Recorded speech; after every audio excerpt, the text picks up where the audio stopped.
బిడ్డని ప్రభా మీరు బలపరిచినందుకు వందనాలు, స్తోత్రాలు తెలియజేస్తున్నాం ప్రభా. స్తోత్రాలు అట్టి విధంగా ప్రభా మా అందరినీ ప్రభా మీరు సిద్ధపరుస్తున్నందుకు వందనాలు, స్తోత్రాలు నైనా. స్తోత్రం గొప్ప దేవుడా మీకు వందనాలు. అద్భుత కార్యాలు, నూతన కార్యాలు చేస్తున్నవాడా మీకు వందనాలు, స్తోత్రాలు. పునరుద్ధాన శక్తితో కూడా మమ్మల్ని నింపుతున్నందుకు వందనాలు. ఆరాధనలో తోడుగా ఉన్నారు మీకు వందనాలు, స్తోత్రాలు ప్రభా. యేసయ్యా మీ ప్రేమ ఎంత గొప్పది నైనా ప్రభా. స్తోత్రాలు నైనా. శాశ్వత ప్రేమతో మమ్మల్ని ప్రేమిస్తున్న దేవుడు ప్రభా. విడవక మెడల కృప చూపిస్తున్న దేవా మీకు వందనాలు, స్తోత్రాలు నైనా.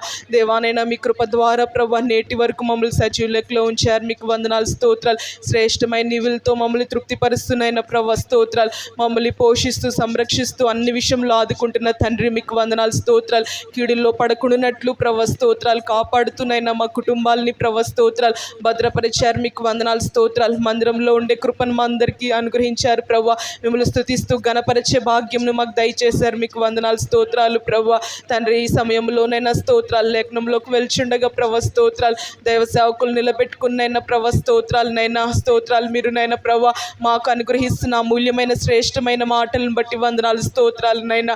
తండ్రి నైనా స్తోత్రాలు నైనా. అట్టి మాటల ద్వారా నైనా స్తోత్రాలు. మేము తృప్తి పొందే భాగ్యం ఇస్తున్నందుకు వందనాలు, స్తోత్రాలు. నా ఆత్మీయమైన ఆహారాన్ని భుజిస్తుండగా ప్రభా మా ప్రాణదేహాత్ములకు నైనా బలాన్ని మీరు చేకూరుస్తున్నందుకు వందనాలు, స్తోత్రాలు ప్రభా. యేసయ్యా ఏ మాట కూడా ప్రభా అపవాదెత్తుకొని పోకుండానట్లు ప్రభా స్తోత్రాలు. మమ్మల్ని ప్రభా స్తోత్రాలు. మా హృదయంలో అట్టి మాటలు మీరు నాటుచున్నందుకు వందనాలు, స్తోత్రాలు. కూడి ఉన్న ప్రతి బిడ్డ కూడా క్రమముగా ప్రభా స్తోత్రాలనైనా మీ సన్నిధిలో భయభక్తులు కలిగినైనా ప్రభా స్తోత్రాలు కూర్చొని వాక్యం వినుటకునైనా ప్రతి ఒక్కరి మీద మీ ఆత్మను కృమ్మరింపజేస్తున్నందుకు వందనాలు. ఈ సమయాన్ని మీరే పరిశుద్ధపరచండి అయ్యా. మీకే స్తుతులు స్తోత్రాలు తెలియజేస్తూ నజరేయుడైన యేసుక్రీస్తు నామములో అడిగి వేడుకుంటున్నాను తండ్రి, ఆమేన్.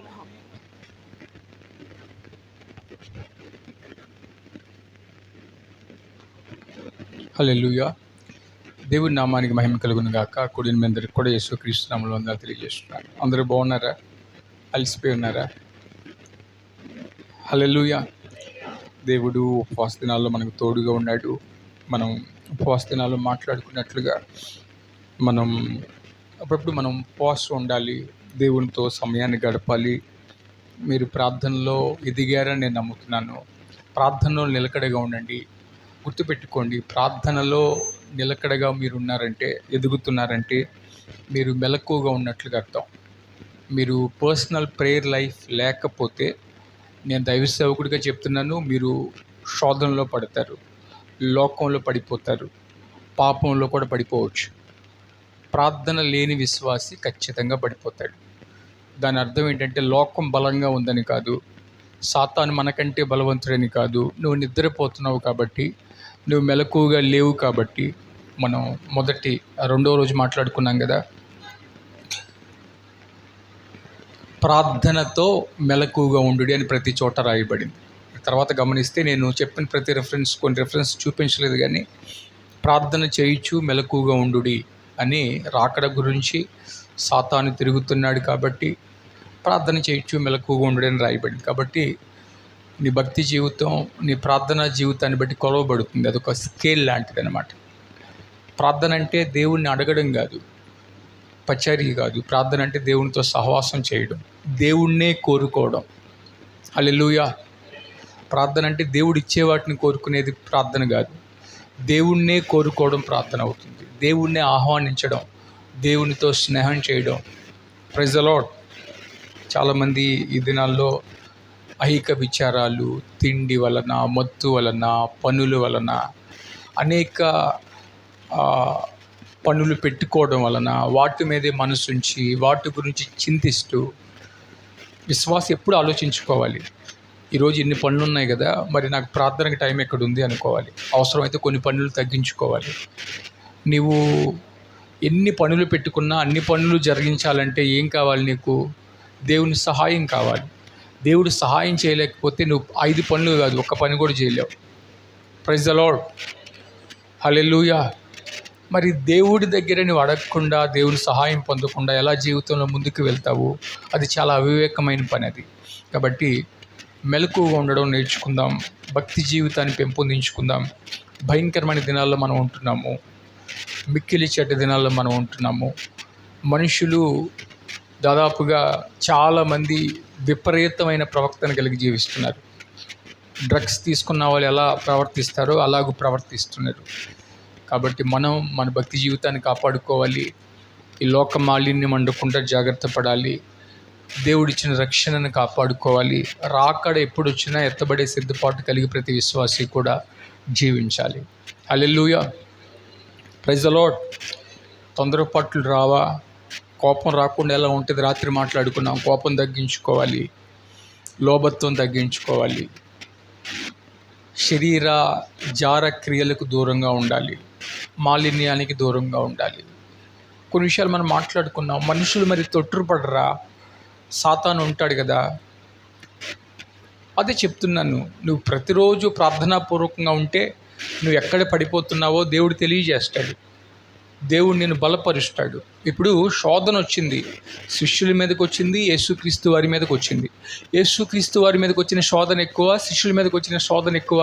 సెలవు సమయంలో యేసు ప్రభు మీదకి వచ్చిన శోధన ఎక్కువ. ఆయనకు వచ్చిన శోధనలో 30% కూడా వీళ్ళకి రాలేదు అప్పటికి. కానీ వాళ్ళకున్న చిన్న శోధనలో వాళ్ళు పడిపోయారు. ప్రభువుకు వచ్చిన పెద్ద శోధనలో ఆయన నిలబడ్డాడు. దానికి కారణం ఏంటంటే ఆయన ప్రభు అని కాదు, ఆయన శిష్యులతో కూడా చెప్తాడు, మీరు శోధనలో పడకుండానట్లు మెలకువ కలిగి ప్రార్థన చేయుడి. అప్పుడే భోజనం చేసి వచ్చారు, ఫుల్గా భోజనం చేసి వచ్చారా లేదా? చేసి వచ్చారు. ఆ యొక్క లాస్ట్ సప్పర్ అంటారు కదా, ఆ బొమ్మ చాలామంది పెట్టుకుంటారు. చేసి వచ్చిన తర్వాత ఇంకెక్కడ ప్రార్థన చేద్దామని ఎక్కడ వస్తుంది? ఏమొస్తుంది వాళ్ళకి? నిద్ర వస్తుంది. భోజనం చేయడం తప్పు కాదు, భోజనం చేయడం పాపం కాదు, కానీ ఏదైనా విపరీతంగా చేయడం తప్పని బైబిల్ చెప్తుంది. హల్లెలూయా, ప్రైజ్ ది లార్డ్. కాబట్టి కొన్ని సందర్భాల్లో ఉపవాసం ఉండి ప్రార్థన చేసుకోవాలి, మెలకువగా ఉండి ప్రార్థన చేసుకోవాలి. రాత్రి మనం మాట్లాడుకున్నట్లుగా, జ్ఞాపకం చేసుకున్నట్లుగా కీడు తప్పించమని దేవుడిని అడగాలి. మన కుటుంబాల గురించి, మన గురించి మెలకువ కలిగి మనం ఏం చేయాలి చెప్పండి? ప్రార్థన చేయాలి. ప్రైజ్ ది లార్డ్, హల్లెలూయా. అలాగే ప్రభు మనకిచ్చే ఐక్యతను కాపాడుకుందాం. చాలామందికి బంధువుల్లో, స్నేహితుల మధ్యలో కూడా ఐక్యత లేని రోజులు ఇవి. కేవలం నటన, ఐక్యత అన్నది నటన. కానీ మన మందిరంలో అలా ఉండొద్దు. నిజమైన ప్రేమను కలిగి మనం జీవిద్దాం. ఒకరినొకరు ఆదుకుందాం, ఒకరినొకరు సహిద్దాం, ఓర్చుకుందాం, ఒకరి గురించి ఒకరు ప్రార్థన చేద్దాం. ప్రభువు అద్భుతాలు చేయబోతున్నాడు. హల్లెలూయా, ప్రైజ్ ది లార్డ్.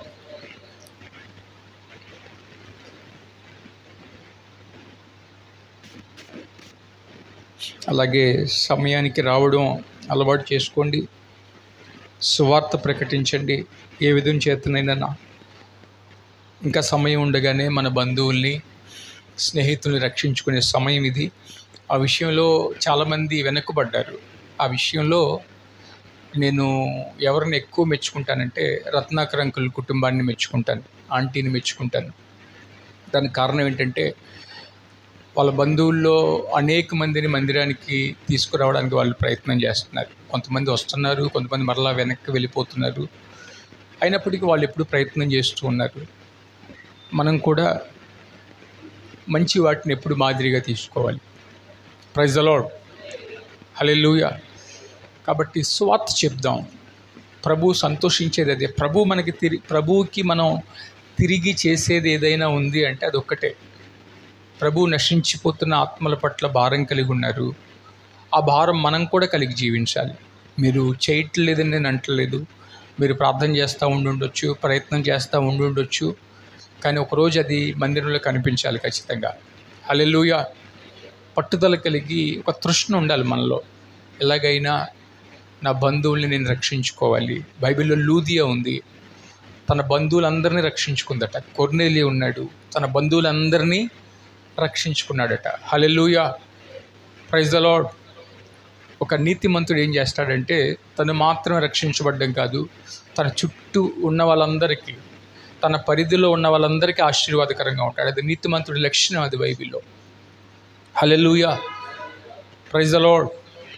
నీతిమంతుడు స్వార్థంతో ఉండడు, నీతిమంతుడు నిస్వార్థంగా ఉంటాడు. కాబట్టి రక్షణ అన్నది అన్నిటికంటే మనం ఎక్కువ నిస్వార్థంగా ఉండాల్సిన విషయం. పౌలు అంటాడు, నా స్వజనులు రక్షణ కోసం అవసరమైతే నేను నరకానికి పోతానంటాడు రోమిలికి రాసిన పత్రికలో. నా పేరు జీవగ్రంథం నుంచి తుడిచేస్తే నాకు బదులుగా నా స్వజనులు రక్షణ పొందుతానంటే అది నాకు ఇష్టమే అని చెప్తాడు. వాళ్ళ గురించి నాకు మానని వేదన కలుగుతున్నది అంటాడు. అతని ద్వారా అన్ని జనుల్లో బోల్డ్ మంది రక్షణ పొందుతున్నారు. కానీ అది కాదు, నా స్వజనులు నశించిపోతున్నారు, వాళ్ళు ప్రభువుని తెలుసుకోవట్లేదు, వాళ్ళ గురించి మానని వేదన నా హృదయంలో ఉంది, ఎంతో కన్నీరు కారుస్తున్నాను వాళ్ళ గురించి అని చెప్తాడు. హల్లెలూయా, ప్రైజ్ ద లార్డ్. మోషే అంటాడు కదా, ఒకవేళ వీళ్ళ పేరు జీవగ్రంథంలో తీసేయాలంటే నా పేరు జీవగ్రంథంలో నుండి, చిన్న విషయం కాదు, చిన్న మాట కాదు, అసలు మన రక్షణ పోవడానికి కూడా రెడీ అవుతాను, నా సహోదరులు రక్షించబడతారు అంటే అది ఎంత ప్రేమ, ఎంత సమర్పణ. కనీసం మనం అంత గొప్ప ప్రార్థన చేయలేకపోయినా మనం బ్రతికిన రోజుల్లో కొంతమంది మన సహోదరులు, స్నేహితులు దేవుణ్ణి తెలుసుకోవాలని ప్రయాసపడాలి. హల్లెలూయా. మానక నువ్వు చెప్పినప్పుడే రారు వాళ్ళు. మనం విసుగు చెందకూడదు, వాళ్ళు విసుక్కోవచ్చు. స్టిల్ మనం ఆసక్తిగా సువార్త చెప్పేవారిగా ఉండాలని నేను మనవి చేస్తున్నాను. హల్లెలూయా, ప్రైజ్ ద లార్డ్. అలాగే సమయానికి వచ్చే వాళ్ళలాగా ఉండండి.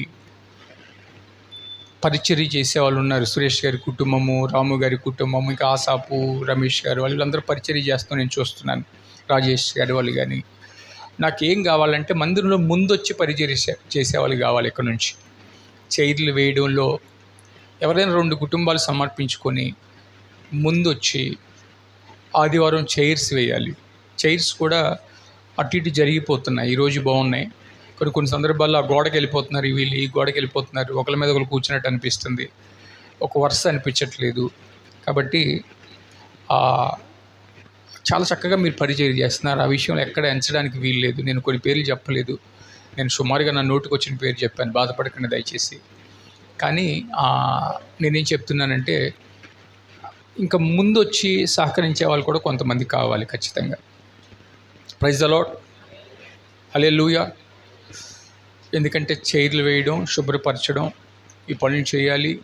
మందిరంలో ఎప్పుడు డస్ట్ ఉండకూడదు, మందిరం ఎప్పుడు పరిశుద్ధంగా ఉండాలి. మనం ఏమైనా వంటల కార్యక్రమం అయిపోయిన తర్వాత కూడా అవన్నీ కూడా ఎక్కడ సర్దాల్సిన అక్కడ సర్దేయండి.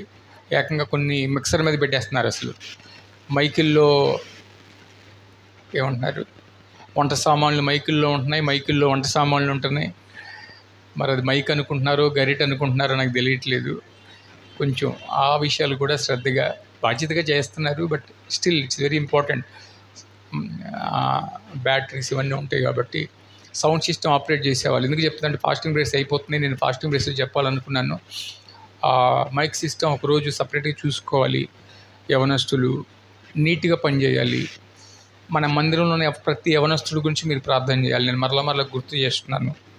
హల్లెలూయా. యవనస్తులు దేవుని కోసం ప్రయోజకులుగా మారాలి. యవనస్తులు దేవుని ప్రేమించే వాళ్ళలాగా మారాలి. యవనస్తుల ద్వారా దేవుడు చాలా గొప్ప కార్యాలు చేస్తాడు. మన మందిరంలో యవనస్తుల్ని దేవుడు ఇంకా దీవిస్తాడు. ఈ దీవెనే కాదు, ఇంకా దేవుడు దీవించబోతున్నాడు. అయితే మనందరం పట్టుదల కలిగి మన పిల్లలే అని ప్రార్థన చేయాలి. ఏ పేరు మర్చిపోవద్దు, వాళ్ళకి మన సహాయం కావాలి. హల్లెలూయా, ప్రైజ్ ద లార్డ్.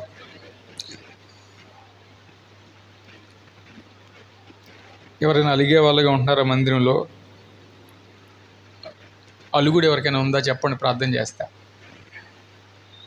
చిన్నదానికి పెద్దదానికి అలిగే వాళ్ళు ఉన్నారా? అలిగే వాళ్ళు ఎవరు ఉంటారు? పెద్దవాళ్ళు అలుగుతారా, చిన్నవాళ్ళు అలుగుతారా? పెద్దవాళ్ళు అలుగుతారా, చిన్నవాళ్ళు అలుగుతారా? చిన్నపిల్లలు అలిగితే పెద్దవాళ్ళు ఏం చేస్తారు? పెద్దవాళ్ళు బుజ్జగిస్తారు, సర్ది చెప్తారు, ఓదారుస్తారు. సాతాను కలగజేస్తాడు. కయ్యను ఏం చేశాడంట? కయ్యను ముఖము చిన్నబొచ్చుకున్నాడట. Praise the lord. ఏం చేశాడట? కయ్యను చిన్నబుచ్చుకున్నాడట. దయచేసి మనుషులు పొరపాట్లు చేస్తారు. కొన్ని సందర్భాల్లో మీరు మంచి చేసినా గుర్తించకపోవచ్చు, మీ పేరు మర్చిపోవచ్చు, మిమ్మల్ని అప్రిషియేట్ చేయకపోవచ్చు, వాళ్ళు ఏదో ఆలోచిస్తా మిమ్మల్ని పలకరించకపోవచ్చు. సాతాను దాన్ని గుర్తు చేస్తాడు మీకు. వాడి పని అదే. వాడి పనిలో వాడి మెయిన్ పని ఏంటంటే మనుషుల్లో విభజన కలగజేయడం. విడగొట్టడం. ఇప్పుడు నిన్ను బాధ పెట్టిన సహోదరి గురించి నువ్వు ప్రార్థన చేయగలుగుతావా? మనస్ఫూర్తిగా చేస్తారా చెప్పండి, నిజం చెప్పండి. చేయాలనిపించదు. మనం ఇప్పుడు ఒకరి గురించి ఒకరు ప్రార్థన చేస్తున్నాము, ఇట్లా వేరు మనసు కలిగిస్తే ఆ ప్రార్థన కాస్త తగ్గుద్ది. ఈరోజు మన కుటుంబాలు క్షేమంగా ఉన్నాయంటే కారణం దైవ సేవకులు ప్రార్థన, 2 ఒకరి గురించి ఒకరు చేసే ప్రార్థన అన్న సంగతి ఎప్పుడు మర్చిపోవద్దు. నిన్ను మనుషులు ప్రేమించాలి, నిన్ను మనుషులు ద్వేషించే విధంగా చేసుకో. నిన్ను మనుషులు ప్రేమిస్తే నీ గురించి నిత్యము వాళ్ళు ప్రార్థన చేస్తారు. హల్లెలూయా. నేను గురించి సంతోషించి మనుషులందరూ ప్రార్థన చేస్తుంటే ఆ ప్రార్థన నిన్ను నీ కుటుంబాన్ని కాపాడుతుంది, నిన్ను ఆశీర్వాదం వైపు నడిపిస్తుంది. హల్లెలూయా. నేను ఎప్పుడు చెప్తాను, మరలా చెప్తున్నాను, మనసులో స్ట్రాంగ్గా గుర్తుపెట్టుకోండి. మీ గురించి మీరు చేసుకునే ప్రార్థన కంటే మీ గురించి మీ సహోదరులు చేసే ప్రార్థన చాలా బలంగా పనిచేస్తుంది. దాని అర్థం ఏంటి? మీరు ప్రార్థన చేసుకోవద్దని కాదు. అదే నేను చెప్పే మాట. ఏం చెప్తున్నాను చెప్పండి? మీరు ప్రార్థన చేయాలి. ఎక్కువ దేని గురించి చేయాలి? మీ సహోదరుల గురించి చేయండి.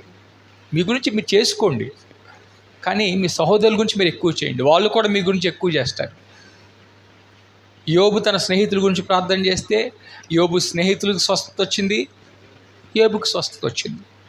మనం క్షమిస్తే మన అపరాధములు క్షమించబడతాయి. Praise the lord. హల్లెలూయా. ఇతరులు మీకు ఏమి చేయాలనుకుంటున్నారో దాన్నే మీరు ఇతరులకి చేయండి అని ప్రభు ఒక్కడు ఆ బోధ చేశాడు భూమి మీద. ఆ బోధ చూసి గాంధీజీ ఆశ్చర్యపోయాడట. ఎంత గొప్ప మాట ఎలా చెప్పాడు ఆయన అని. ఎలా చెప్పాడంటే ఆయన దేవుడు కాబట్టి చెప్పాడు. Praise the lord. ఇది ఒక సూత్రం, గొప్ప సూత్రం. ఈ సూత్రం నెరవేరకుండా చేయడానికి సాతాను నానా పాటలు పడుతూ ఉంటాడు. కాబట్టి ఈ భేషజాలు రానియకుండా చూసుకోవాలి, ఐక్యతను కాపాడుకోవాలి, ప్రేమతో ఒకరి గురించి ఒకరు ప్రార్థన చేయాలి. ఏ కుటుంబంలో కష్టం వచ్చినా అది మన కుటుంబంలో వచ్చిన కష్టంలాగానే భావించాలి. మన కుటుంబం కాదా చెప్పండి? తల కుటుంబం కాదంటే ఇట్లా ఊపుతున్నారు కొంతమంది. అది కాదనా అవుననా? ఏమో మాకు తెలియదనా? హల్లెలూయా. మన ఒక కుటుంబంగా అనుకుంటేనే ఈ మందిరంలో ఉండండి. హల్లెలూయా. మన కుటుంబం కాదనుకుంటే మనం ఎలా ఒకటి అవుతాము, ఎలా మందిరం అవుతాము? మన ఒక్క కుటుంబం ఏక ప్రేమతో మనం ఉన్నప్పుడు ఎంత గొప్ప సాతాన్నైనా మనం జయిస్తాం, ఎంత గొప్ప శోధనైనా మనం జయిస్తాం. Praise the lord. మీరు ఎన్ని బోధలు విన్నా సరే, నేను ఇక్కడికి వచ్చిన దగ్గర నుంచి ఇప్పటివరకు చెప్పిన మాటలన్నీ, వాక్యాలన్నీ మీ మనసులో ఉన్నా సరే, ఈ ఐక్యత ప్రేమ మనలో లేకపోతే ఈ బోధలన్నీ వ్యర్థమైపోయినట్టే. నేను కొండలను పెకలించే విశ్వాసము గలవాడినైనా సరే ప్రేమ లేని వాడినైతే వ్యర్థుడనే అంటాడు. అంటే పనికి రాని వాడిని అంటాడు. Praise the lord. మనలో ఎంత విశ్వాసం ఉన్న దానికంటే ఎంత ప్రేమ ఉన్నది అన్నది గొప్పది. ఇదిగో యేసు ప్రభు వారు మన కోసం తన ప్రాణం పెట్టినంతగా ప్రేమించాడు. కాబట్టి మన సహోదరుని ఎలా ప్రేమించాలి? ప్రాణము పెట్టినంతగా ప్రేమించాలని కొలత. అంటే ఎంతవరకు ప్రేమించవచ్చు అనడానికి ఒక కొలత చూపిస్తున్నాడు. మన సహోదరుని ఎంతవరకు ప్రేమించవచ్చు? ఒక 100 రూపాయలు ఇవ్వచ్చా? ఒక 500 ఇవ్వచ్చా? ఒక 1000 రూపాయలు ఇవ్వచ్చా? ఏం చేయొచ్చు? ఎంతవరకు ఆదుకోవచ్చు? ఒక రాత్రంతా వాళ్ళ కోసం లెగిసి ఉండొచ్చా? వాళ్ళ కష్టంలో ఉన్నప్పుడు వాళ్ళతో పాటు నిలబడి ఉండొచ్చా? కాదు. అవసరమైతే ప్రాణం పెట్టేంతగా ప్రేమించండి. హల్లెలూయా. Praise the lord. కాబట్టి ఆ ప్రేమను మనం కలిగి జీవిద్దాము. ప్రాముఖ్యంగా పిల్లల గురించి, యవనస్తుల గురించి ప్రార్థన చేద్దాము. శోధనలో ఇబ్బంది పడుతున్న వారి గురించి ప్రార్థన చేద్దాము. హల్లెలూయా. Praise the lord. మనం 2 రోజుల నుంచి చాలా ఎక్కువసేపు, 1.5 పైగా ప్రతిరోజు వాక్యం విన్నాం. కాబట్టి ఈరోజు ఒక మాట గుర్తు చేసి నేను ముగిస్తాను. రూతు గ్రంథము, రూతు 1వ అధ్యాయం. రూతు గ్రంథం 1వ అధ్యాయం.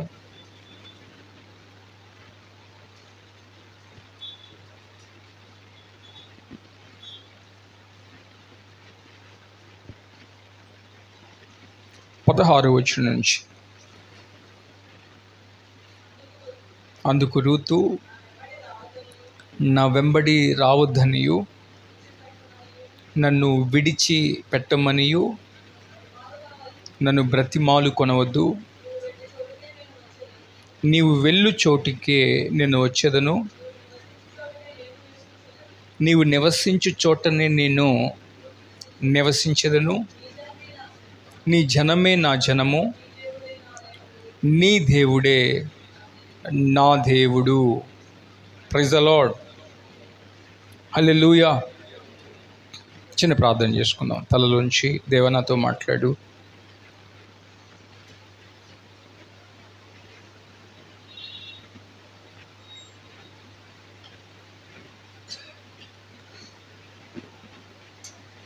చిన్న మాట, మీ హృదయపూర్వకంగా చేసే మాట గొప్ప కార్యం జరిగిస్తుంది. నాతో మాట్లాడు అని హృదయపూర్వకంగా దేవుణ్ణి అడిగితే ప్రభు కార్యం చేస్తాడు.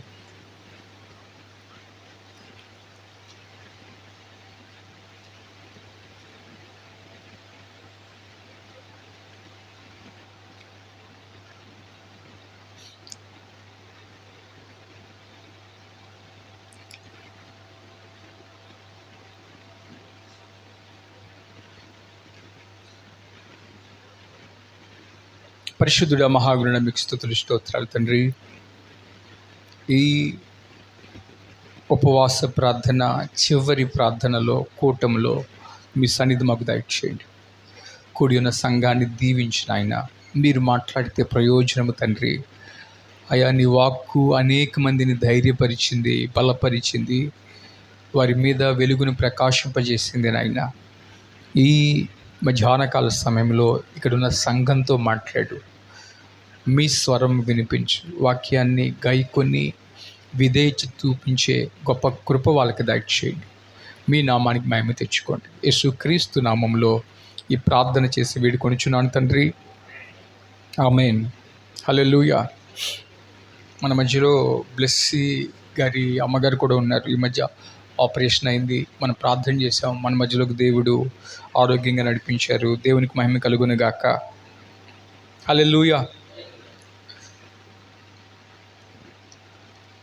మనం చదువుకున్న వాక్య భాగం సుపరిచితమైంది. ఈ రూతు అనే ఆవిడ మనందరికీ తెలిసిందే. రూతు ఎవరు చెప్పండి, మీకు తెలిసిన మాటలు చెప్పండి. మనిషా? కొంతమంది ఎవరు రూతు ఒక మనిషి అండి అంటున్నారు. రూతు మనిషే, జంతువు కాదు. రూతు ఎవరు? మోయాబీరాలు, ఇంకా నయోమి యొక్క కోడలు, ఇంకా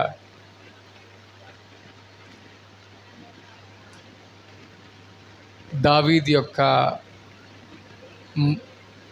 ముత్తమామ అంటారా, తాతమ్మ అంటారా, తాతగారి యొక్క తాతమ్మ యొక్క తల్లి. Praise the lord. హల్లెలూయా. బోయజ్ యొక్క భార్య. మోయాబీరాలు అంటే ఎవరు? మోయాబీలు అంటే ఎవరు?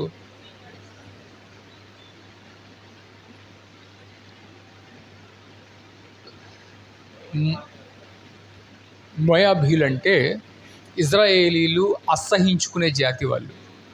అన్ని జనులు ఇప్పుడు తెలిసి తెలియక లోతు తప్పు చేశాడు కదా అంటారు, కానీ లోతుని దేవుడు అంగీకరించాడు ఆ విషయంలో. హల్లెలూయా. ఒకసారి నన్ను ఎవరో ఇదే విషయం అడిగితే నేను చెప్పాను, ఇప్పుడు పేపర్లో అత్యాచారం జరిగిందని వేస్తున్నారు, ఇంకో తప్పు జరిగిందని వేస్తున్నారు, అంత మాత్రం పేపర్ తప్పు అవుతుందా? బైబిల్లో చరిత్రలో ఏం జరిగిందో అది రాయబడింది. నిజంగా దేవుళ్ళో తప్పు ఉంటే దావీదు చేసిన తప్పుని చూపించేవాడా? అరే నా సేవకుడు అందరూ విమర్శిస్తారని దాన్ని కప్పిపుచ్చేవాడు. తన భక్తులు చేసిన తప్పులు కూడా ఉన్నది ఉన్నట్లుగా వెల్లడించింది కేవలం బైబిల్ మాత్రమే. హల్లెలూయా. దేవుడు దావీదు తప్పు చేసినప్పుడు అంగీకరించాడా? దాన్ని సమర్థించాడా? దానికి శిక్ష వేస్తూనే తన క్షమాపణ అడిగాడు కాబట్టి క్షమించాడు. హల్లెలూయా. Praise the lord. ఇక్కడ ఈ లోతు యొక్క సంతానం, లోతు కుమార్తెల సంతానం మనకు అది తెలుసు కాబట్టి ఈ మోయాబీలతో అస్సలు వియ్యమందకూడదు అని దేవుడు చాలా స్పష్టంగా ఇజ్రాయేలీకి చెప్పాడు. హల్లెలూయా. వీళ్ళకి దూరంగా ఉండమన్నాడు, వీళ్ళతో సహవాసం చేయొద్దన్నాడు. వీళ్ళు ఒక రకంగా చెప్పాలంటే శపించబడిన జాతి వీళ్ళు. శపించబడిన ప్రజలు వీళ్ళు, మోయాబీలు. అసలు నయోమి ఇంతగా దిగజారుతుందని ఎవరు అనుకోలే. పైగా మీరు గమనించండి, ఆవిడ సమృద్ధి గల దానినై వెళ్ళానని చెప్తుంది. అన్నీ బాగున్నాయట, సమృద్ధిగా ఉన్నారట. ఆ దినాల్లో వాళ్ళున్న ఇజ్రాయేల్ దేశంలో కరువు వస్తే ఆ దేశం విడిచిపెట్టి ఎక్కడికి వచ్చారట? మోయాబు దేశం వచ్చారట. Praise the lord. ఇప్పుడు వాళ్ళు ఎక్కడికైనా వెళ్ళొచ్చు కదా, మోయాబు దేశం ఒక్కటే కనబడుతుందా? దేవుడు చాలా స్పష్టంగా చెప్పాడు, మోయాబీలతో మీరు ఏమాత్రం కూడా బియ్యం అందకూడదు, వాళ్ళకి దూరంగా ఉండాలని దేవుడు చెప్పాడు. వాళ్ళు వెళ్ళడానికి మోయాబు దేశం ఒక్కటే కనబడుతుందా? పైగా వాళ్ళు సమృద్ధితో ఉన్నారని కూడా రాయబడింది. కాబట్టి ఎక్కడికైనా వెళ్ళి ఉండొచ్చు. వాళ్ళు ఎందుకు మోయాబుని ఎంచుకున్నారు? దగ్గరగా ఉందనో, వాళ్ళకి తెలిసిన వాళ్ళు ఉన్నారనో, లేకపోతే వాళ్ళు నచ్చిందనో, అది వాళ్ళ సొంత ఇష్టం. పైగా నయోమి ఏం చెప్తుంది? నేను సమృద్ధి గలదాన్నే వెళ్ళాను, యెహోవా నన్ను బాధ పెట్టాడు, కాబట్టి నేను ఇప్పుడు అంతా కూడా పాడైపోయాను. మొత్తం నేరం అంతా దేవుడి మీదే మోపుతుంది. మీరు గమనించండి బైబిల్లో. హల్లెలూయా. నేను చదువుతాను, మీరు ఎవరు చదవవసరం లేదు. ఆవిడనే మాట ఏంటంటే, నన్ను నయోమి అని పిలవనేలా యెహోవా నా మీద విరుద్ధముగా సాక్ష్యము పలికెను, సర్వశక్తుడు నన్ను బాధపరిచినని వారితో చెప్పెను. Praise the lord. హల్లెలూయా.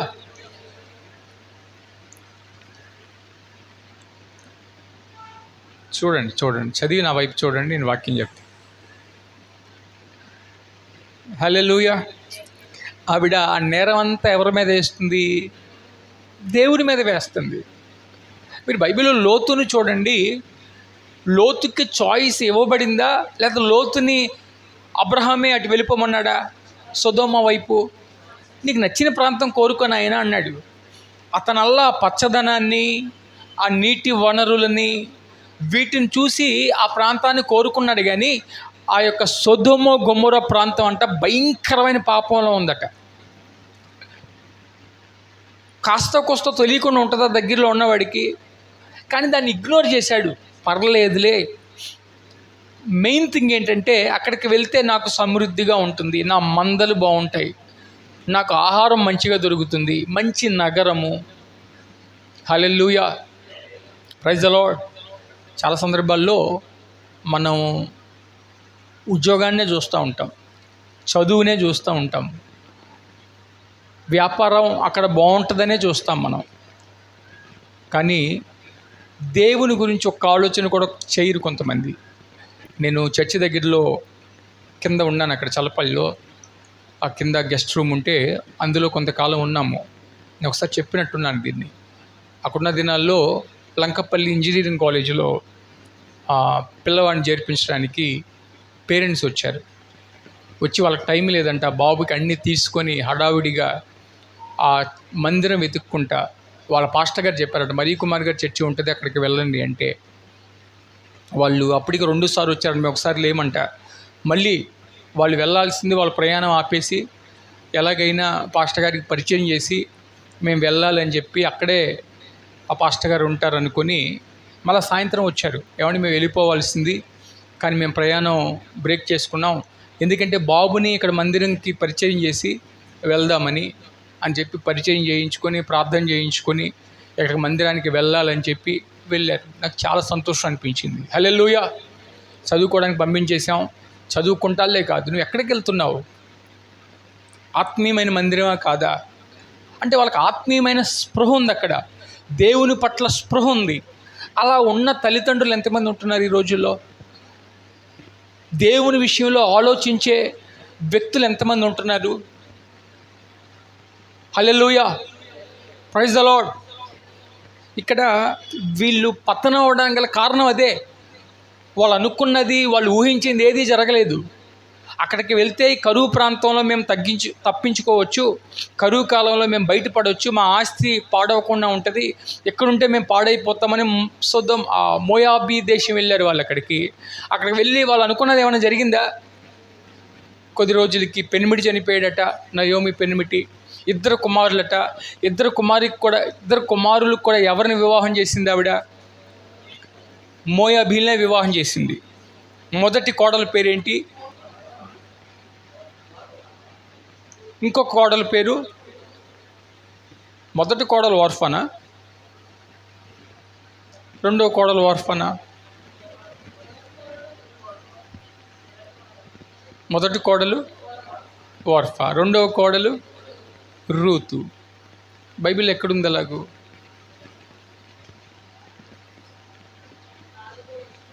చదవండి. రెండవ దాని పేరు ఎవరు చెప్పారన్నమాట?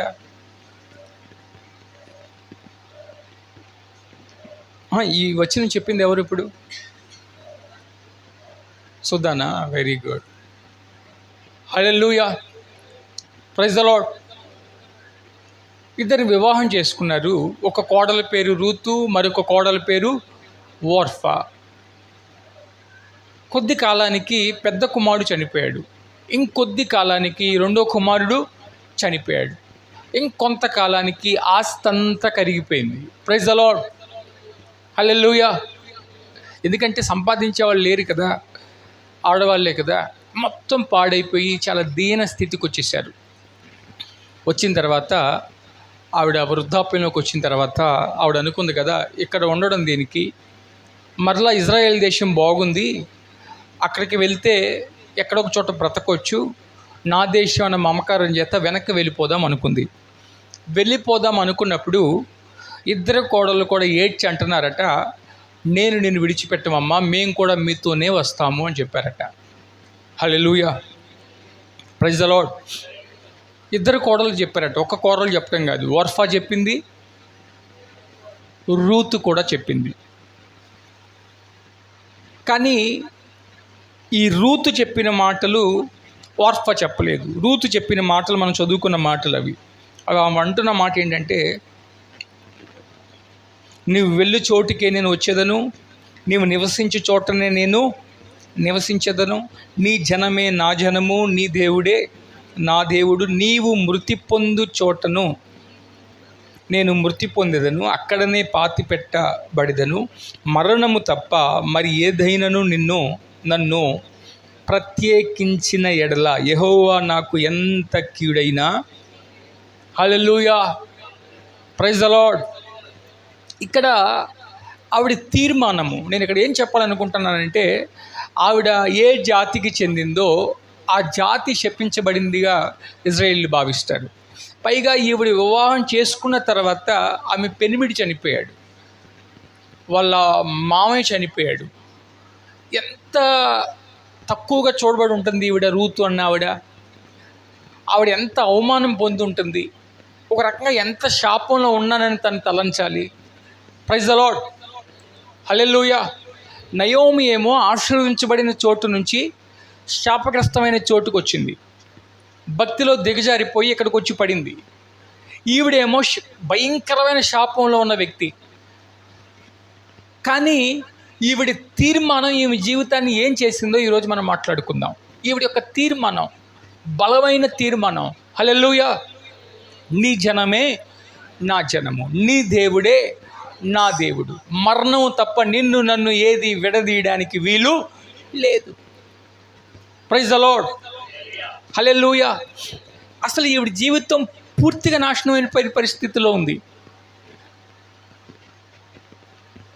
కానీ ఈవిడ జీవితం ఎలా మారింది, అలా మారుతుందని ఆవిడ కల్లో కూడా అనుకోలే.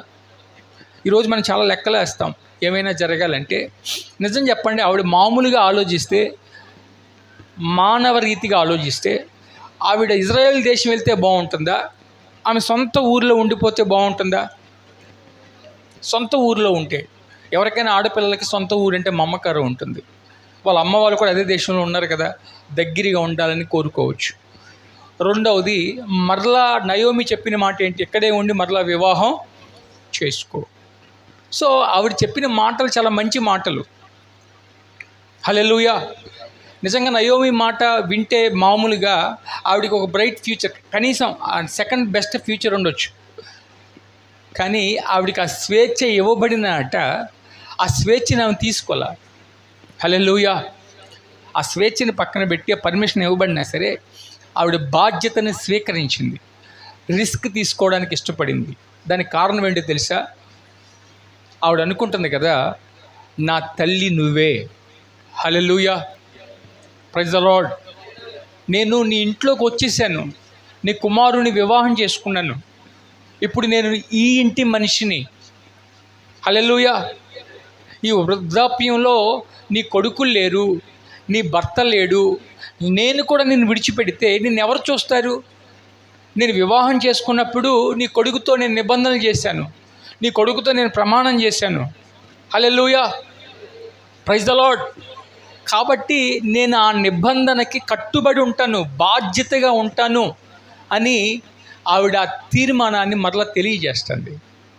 Praise the lord, hallelujah. ఈ రోజుల్లో ప్రియమైన సహోదరి సహోదరులారా, బాధ్యత కలిగిన వారు దీవించబడతారు. ఎవరు దీవించబడతారు? బాధ్యత. ఎవరో మీకు పని చెప్పవసరం లేదు, ఎవరో మీరు ఇది చేయండి అది చేయండి అని చెప్పవసరం లేదు. మీ అంతటకు మీరే. Praise the lord. ఇది నా పని. ఇప్పుడు మందిరం పనులు మీరు చేస్తున్నారు, ఈ విషయాన్ని నేను ఎక్కువ వివరించే అవసరం లేదు. నేను ఎప్పుడు కూడా ఇది చేయండి అది చేయండి అని ఎప్పుడు చెప్పలేదు, కానీ మీ అంతటకు మీరే ఏదైనా ఆలోచించుకొని చేస్తూ ఉంటారు. అది బాధ్యత. హల్లెలూయా. మందిరం అవ్వగానే మీరు వెళ్ళిపోవచ్చు, లేకపోతే ఏది మీరు పట్టించుకోవసరం లేదు. మందిరానికి వచ్చి వాక్యం వినేసి వెళ్ళిపోవచ్చు. ఎందులో పాలు పొందవసరం లేదు. పని కట్టుకొని అంట్లు కడగవసరం లేదు, పొయ్యి దగ్గర కూర్చో అవసరం లేదు, మందిరంలో పరిచర్య చేయవసరం లేదు. హల్లెలూయా. కానీ అది మీరే తీసుకుంటున్నారు. నేను ఎక్కడో ఉదాహరణ ఈ విషయంలో మీకు చెప్పవసరం లేదు, మన మందిరం నుంచి నేను ఉదాహరణ చెప్పగలను. ఆ బాధ్యత తీసుకునే వాళ్ళని దేవుడు దీవిస్తాడు. హల్లెలూయా, ప్రైజ్ ద లార్డ్. ఈ రోజుల్లో మనుషులు ఎలా ఉంటున్నారండి? ఈ రోజుల్లో మనుషులు ఎలా మారిపోతున్నారు? అందరిలో ఒకే తలంపు లోకంలో అయితే, నేను స్వేచ్ఛగా ఉండాలి, నా మీద ఎవ్వరూ పెత్తనం చేయకూడదు, అత్తమామల దగ్గర ఉండకూడదు, అసలు నా మీద ఎవ్వరూ కూడా, సొంత తల్లి అన్నా తండ్రి అన్నా సరే మాట అంటే పడం అసలు. హల్లెలూయా, ప్రైజ్ ద లార్డ్. స్వేచ్ఛ కలిగిన జీవితం కావాలి. ఒకళ్ళతో ఎందుకు అనిపించుకోవాలి? ఒకళ్ళని ఎందుకు మొయ్యాలి? అనాథాశ్రమాలు కలకల్లాడిపోతున్నాయి అసలు. ఈ రోజుల్లో చాలామంది పుట్టినరోజులు ఎన్నిళ్ళు ఎక్కడికి వెళ్ళి జరుపుకుంటున్నారు. ఎందుకు? కలకల్లాడుతున్నాయి అక్కడ. ఎవరికి వాళ్ళు డబ్బులు అప్పచెప్తున్నారు, చేస్తున్నారు. రాజేష్ గారు నాకు బాధ అనిపించింది యాక్చువల్లీ. అంటే ఆయన అన్ని రోజులు ఆదివారం కనపడకపోయేసరికి ఏంటి ఎక్కడికి వెళ్ళిపోతున్నారు కదా, అక్కడికి వెళ్తున్నారన్న సంగతి నాకు తెలుసు, మందిరానికి వెళ్తున్నారని. ఇక్కడికి వచ్చేసి ఉద్యోగం చేసి మరలా వాళ్ళ అమ్మ దగ్గరికి వెళ్ళిపోయి ఉండడం, వాళ్ళ నాన్నగారు చనిపోయిన ఆ మొదటి దినాల్లో కొడుకుగా నేను అంటాను, ఆయన బాధ్యత గట్టిగా నిర్వర్తించాడు, చక్కగా చేశాడు ఆయన. హల్లెలూయా. నా పిల్లలు ఉన్నారు, నా భార్య ఉంది అని వచ్చేయచ్చు, కానీ ఆ స్టార్టింగ్ డేస్లో ఆవిడికి ఎంత బయటపడకపోయినా ఆ మానసికమైన ధైర్యం చెప్పాలి. అలా ఆయన చెప్పాడు. నేను దైవ సేవకుడిగా ఆయన బట్టి సంతోషిస్తున్నాను. హల్లెలూయా, ప్రైజ్ ద లార్డ్. రోజు జర్నీ చేయడం అంటే, ఇక్కడ నుంచి చల్లపల్లి జర్నీ చేయడం అంత ఈజీ ఏం కాదు. ప్రతిరోజు జర్నీ చేయడం అంటే చెయ్యాలి. అన్ని జనులు ఎలా ఉంటున్నారు? దేవుని పిల్లలు కూడా అన్ని జనుల్లాగా ఉంటే ఎలాగూ? ఈ రూతు నిజంగా అంత శాపగ్రస్తమైన స్థితి నుండి యేసు ప్రభు యొక్క వారసుడు, యేసు ప్రభు ఆవిడ యొక్క గర్భంలో నుంచి వచ్చాడు, ఆవిడ లైనేజ్లో నుంచి వచ్చాడు. దావీదు ఆవిడ కడుపులో నుంచే పుట్టుకొచ్చాడు. Praise the lord. అంత గొప్ప గొప్ప నాయకులు పుట్టారు. అంత ఆశీర్వాదకరమైన వ్యక్తిగా మారిపోయింది. అసలు మోయాబీరాలంటే చీ అని దూరం పెట్టేవాళ్ళు ఇదిగో రూతు వారసులు అని చెప్పుకునే స్థాయికి ఎదిగిపోయారు. అంత మార్పు ఎందుకు వచ్చింది? అర్రే, ఈ పని నేను తప్పించుకుంటాను, ఇది నేను మొయ్యలేను, ఇది నాకు కష్టం, ఈ బాధ్యత ఎక్కువైపోద్ది నాకు. ఈ రోజుల్లో చాలామంది ఏమనుకుంటున్నారంటే తప్పించుకోవడం తెలివిగలిగిందని అనుకుంటున్నారు. బాధ్యతల నుంచి తప్పించుకుంటే, తెలివిగా మాటలు చెప్పి తప్పించుకుంటే నేను తెలివైన అనుకుంటున్నారు. నీ అంత అవివేకం ఇంకొకడు ఉండడు. హల్లెలూయా, ప్రైజ్ ద లార్డ్. బైబిల్లో రాయబడింది, స్టెఫను రాళ్ళ పెట్టి కొట్టి చంపబడ్డప్పుడు భక్తి కలిగిన వాళ్ళు స్టెఫను దేహాన్ని ఏం చేశారట? సమాధి చేసి విలపించారట. అంటే అందరూ భయపడుతున్నారు. ఆ రోజుల్లో క్రైస్తవులు అని చెప్పుకోవడానికి భయపడుతున్నారు. ఎందుకంటే క్రైస్తవులు అని చెప్తే ఇళ్లలో నుంచి బయటకు లాగి రాళ్ళు పెట్టి కొట్టి చంపేయడం. ఎందుకంటే సమాజానికి వ్యతిరేకమైన శక్తుల్లాగా చూస్తున్నారు ఆ రోజుల్లో. వీళ్ళే తప్పు చేయకపోయినా వీళ్ళ మీద అనవసరమైన నిందలు వేసి వీళ్ళేదో హానికరులాగా ముద్రించారు. రాజ్యాంగ విరుద్ధంగా నడుచుకున్నట్లుగా ప్రజలకు చూపించారు. వీళ్ళ బంధువులని చెప్పుకోవడానికి అందరూ భయపడుతున్నారు. కానీ భక్తి కలిగిన వాళ్ళు అనుకొని రాళ్ళు వేస్తే వేయిని, మరి మనం కాక ఎవరు నిలబడతాడు? అంత నీతి కలిగిన యవనస్తుడి యొక్క దేహం అలా రోడ్డు మీద పడి ఉండడం న్యాయం కాదు అని వాళ్ళు నిలబడ్డారు. ఆ నిలబడిన వాళ్ళు బంధువులని రాయిలా బైబిల్లో, ఆ నిలబడిన వాళ్ళు స్నేహితులని రాయిలా, కుటుంబీకులని రాయిలా. మరి ఏమయ్యారో తెలియదు వాళ్ళ కుటుంబీకులు. మరి భక్తి కలిగిన వాళ్ళు కూడా ఉన్నారో లేదో మనకు తెలియదు. కానీ భక్తి కలిగిన వాళ్ళంట లేచి నిలబడ్డారంట అక్కడ. హల్లెలూయా, ప్రైజ్ ద లార్డ్. ఈరోజు నీవు భక్తి కలిగిన దానివైతే దేవుని విషయంలో నీ బాధ్యతలు నెరవేరుస్తావు, నీ కుటుంబం విషయంలో నీ బాధ్యతలు నెరవేరుస్తావు. భక్తి కలిగిన తల్లిదండ్రులు ఎక్కడ ఉంటారో వాళ్ళ పిల్లలు ప్రయోజకులు అవుతారు. వారి పిల్లలు కూడా సరి అయిన క్రమాన్ని నేర్చుకుంటారు. భక్తి కలిగిన వాళ్ళు ఏ గృహంలో ఉంటారో ఆ గృహంలో ఆ భార్య భక్తి కలిగిందైతే భర్త బాగుపడతాడు, భర్త భక్తి కలిగిన వాడైతే భార్య పిల్లలు బాగుపడతారు. హల్లెలూయా, ప్రైజ్ ద లార్డ్. భక్తి కలిగిన వ్యక్తి ఉండే చోట వాళ్ళ అత్తమామలు మంచి సాక్ష్యం చెప్తారు. మా కోడలు ఎలాగూ, మా అల్లుడు ఎలాగూ, మా కొడుకు ఎలాగూ, మా పిల్లలు ఎలాగూ, మంచి సాక్ష్యం. హల్లెలూయా. ఈ ముసలిదాన్ని నేను ఎక్కడ మోస్తాలే, ఆ ముసలిదా తప్పించుకోమంది కదా, వెళ్ళిపో, ఇక్కడ ఉండొద్దమ్మా, మీరు వెళ్ళి మళ్ళీ పెళ్లి చేసుకొని సుఖంగా బ్రతకండి, మీ ఇళ్ళకి వెళ్ళిపోండి అని బ్రతిమలాడి పంపిస్తుంది ఆవిడ. హల్లెలూయా. ఈవిడేమో మొండిగా అంటుంది, నేను వెళ్ళనంటే వెళ్ళను. నిలబడింది దేవుని కోసం. ఈరోజు బాధ్యత కలిగిన వారినే దేవుడు దీవిస్తాడు. బాధ్యత, నీ పనుల్లో బాధ్యత.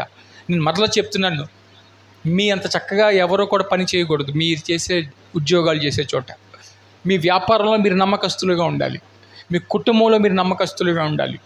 మీరు బాధ్యతను తీసుకోవాలి. హల్లెలూయా. బాధ్యత తీసుకునే వారిని దేవుడు ఆశీర్వదిస్తాడు.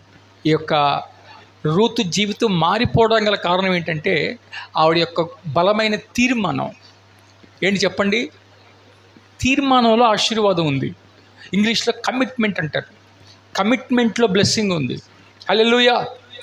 ఈవిడ లెక్కలు ఏ లెక్కలేసినా ఈవిడ నిజంగా అక్కడున్న స్థాయి నుంచి ఆ పై స్థాయికి వెళ్ళడానికి అవకాశమే లేదు.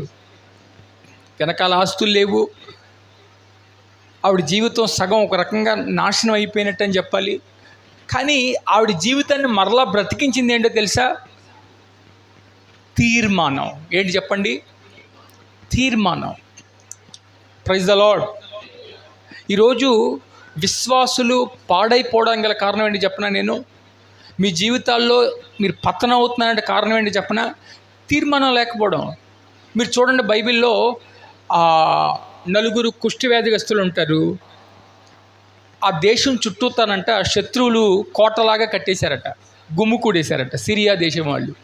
కాబట్టి వీళ్ళు బయటికి వెళ్ళడానికి లేదు, లోపలికి రావడానికి. ఇప్పుడు చూడండి, మన దేశానికి పెట్రోల్ సరిగ్గా రావట్లేదట, గ్యాస్ రావట్లేదట. గ్యాస్ కోసం క్యూ కడుతున్నారు, పెట్రోల్ కోసం. ఎందుకు? అక్కడ యుద్ధం జరుగుతుంది కాబట్టి. అలాగే దేశం చుట్టూతో కూడా క్లోజ్ అయిపోయింది, యుద్ధం జరుగుతుంది. Praise the lord. హల్లెలూయా. ఆ సందర్భంలో కుష్టి వ్యాధిగ్రస్తులు ఎక్కడ ఉండేవాళ్ళంటే దేశం బయట ఉండేవాళ్ళు. మామూలుగా వీళ్ళకి ఆహారం ఎవరు పెట్టేవాళ్ళంటే వీళ్ళ బంధువులే కొంతమంది కొంత ఆహారం పట్టుకొచ్చేసి ఊరి పొలిమేరలో వదిలేసేవాళ్ళు. అందరూ వెళ్ళిపోయిన తర్వాత ఎవరు లేనప్పుడు వాళ్ళు వచ్చి ఆహారం తీసుకొని ఏం చేసేవాళ్ళు? తినేవాళ్ళు. అంతేగాని మనుషులను కలవడానికి లేదు. యూదుల్లో కుష్టి వ్యాధి వచ్చినప్పుడు వాళ్ళు అపవిత్రమని భావిస్తారు కదా. ఆ సందర్భంలో వీళ్ళకి ఊర్లోకి వెళ్ళే అవకాశం లేదు. ఊర్లోకి వెళ్ళినా ఊర్లో ఏమీ లేదు, ఆహారం లేదు. Praise the lord. అలాగని బయటికి వెళ్దామంటే ఇటు పక్కన ఎవరు ఉన్నారు? శత్రువులు ఉన్నారు. వాళ్ళ చేతిలో చచ్చిపోతారు. శత్రువులు అస్సలు ఆహారం పెట్టరు కదా. అయితేనట ఒకరోజంట ఆ కుష్టి వ్యాధిగ్రస్తులకి ఒక తెగింపు వచ్చిందట. ఆ తెగింపు ఏంటి తెలుసా? మనం ఎక్కడున్నా చచ్చిపోతాము, అక్కడికి వెళ్ళినా చస్తాం. ఎక్కడ చచ్చేకి బదులు అక్కడికి వెళ్ళి చావడం మంచిది కదా. హల్లెలూయా. ఇక్కడ ఉండడం అనవసరం. ఏదైనా ఒక డెసిషన్ తీసుకుందాం. ఊర్లోకి వెళ్తే ఎలాగో ఆహారం లేదు, మరి శత్రువులు మనకు భోజనం పెడతారా? పెడతారో పెట్టరో, తెగిద్దాం. హల్లెలూయా. Praise the lord. చూద్దాం అని ప్రాణాలకి తెగించి వాళ్ళు ఎప్పుడైతే అడుగు ముందుకు వేశారో, వాళ్ళు అక్కడికి వెళ్తుంటేనట దేవుడు వాళ్ళ పాదాల శబ్దాన్ని ఎలా చేశాడట, గుర్రములు రథముల శబ్దం వినపడే విధంగా చేశాడట. ఆ శబ్దం విన్నప్పుడు శత్రువులు అనుకున్నారట, ఇదిగో ఈ ఇజ్రాయెల్ దేశపు రాజు ఎవరో దేశాల యొక్క సహాయం తీసుకొని మన మీదకి యుద్ధానికి వచ్చేస్తున్నారు, మొత్తానికి ఏదో జరిగిందని భయపడి వాళ్ళు వండుకున్న ఆహార పదార్థాలన్నీ వండేసి వదిలేసి పారిపోయారట. ప్రైజ్ ద లార్డ్, హల్లెలూయా. వాళ్ళు ఊహించినట్లు అక్కడికి వెళ్ళేసరికి శత్రువులు ఎవరు లేరు అక్కడ. ఆ ప్రాంగణం అంతా ఖాళీగా ఉంది, మనుషులు ఎవ్వరూ లేరు. వాళ్ళు వండుకున్న ఆహార పదార్థాలు బోల్డ్ విస్తారంగా ఉన్నాయి. దేశంలో ఏం తినడానికి కొట్టుకుంటున్నారు? పావురపు రెట్ట తినడానికి కొట్టుకుంటున్నారట. హల్లెలూయా. కానీ వీళ్ళ కళ్ళ ముందు ఏం దొరికింది? సమృద్ధి కలిగిన ఆహారం. దానికి కారణం ఏంటి తెలుసా? వాళ్ళు తీసుకున్న తీర్మానం. ప్రైజ్ ద లార్డ్, హల్లెలూయా. ఏంటి చెప్పండి? వాళ్ళు తీసుకున్న తీర్మానం, నిర్ణయం వాళ్ళ జీవితానికి ఆశీర్వాదకరంగా మారింది. ఈరోజు నీవు తీర్మానం తీసుకోవా? నీ జీవితంలో ఒక తీర్మానం ఉండాలి. నీవు బాప్తిసం పొందినప్పుడు ఒక తీర్మానం చేస్తాము, చావైనా బ్రతుకైనా దేవుని కోసం నమ్మకంగా జీవిస్తాను, నేను రాకడ వరకు నమ్మకంగా జీవిస్తాను. మరి ఆ తీర్మానం నీకు గుర్తుందా? హల్లెలూయా. షడ్రక్ మెషక్ అబేద్నెగో ఒక తీర్మానం తీసుకుంటారు. ఏమని తీర్మానం తీసుకుంటారు? మేము చావనైనా చేస్తాం, కానీ ఈ ప్రతిమకు మొక్కమంటే, ఆ మాట అంటే వాళ్ళు చంపేస్తారు వాళ్ళని. అయినా సరే వాళ్ళు సిద్ధపడ్డారు. దానికి ముందు ఇంకొక తీర్మానం తీసుకున్నారు వాళ్ళు అక్కడికి వచ్చిన దినాల్లో వాళ్ళకి రాజులు తినే భోజనం పెట్టారట. ఆ భోజనం పెట్టినప్పుడు యూదులు విగ్రహానికి అర్పించిన ఆహారాన్ని తినరు కదా వాళ్ళు. కాబట్టి వాళ్ళు అంటారంట, మాకు శాకాహార భోజనాన్ని పెట్టండి, మేము ఈ భోజనం తినమని చెప్తారట. Praise the lord. అప్పుడు అక్కడున్న అధికారి భయపడతాడట, మీరు ఇలా చేస్తే మీరు డల్లగా అయిపోతారు, కృషించిపోతారు, అప్పుడు రాజు మమ్మల్ని చంపేస్తాడు మిమ్మల్ని చూడలేదని చెప్పి. మిమ్మల్ని ఆరోగ్యంగా ఉంచి రాజు ముందు నిలబెట్టడం మా బాధ్యత కదా నాయన అంటే వాళ్ళు అంటారు కదా, ఎలా కాదు, మమ్మల్ని కొద్ది రోజులు చూడండి మామూలు ఆహారం పెట్టి. హల్లెలూయా. రాజుల ఆహారం అంటే మామూలు ఆహారం కాదు, అక్కడ లేని ఆహార పదార్థం ఉండదు. అంత శ్రేష్టమైన ఆహారాన్ని వదులుకున్నారు వాళ్ళు. హల్లెలూయా, ప్రైజ్ ద లార్డ్. అంత శ్రేష్టమైన ఆహారాన్ని వదులుకొని ఈ తీర్మానం తీసుకున్నందుకు ఆ అధికారి అనుకున్నట్లుగా వాళ్ళు కృషించిపోయారా?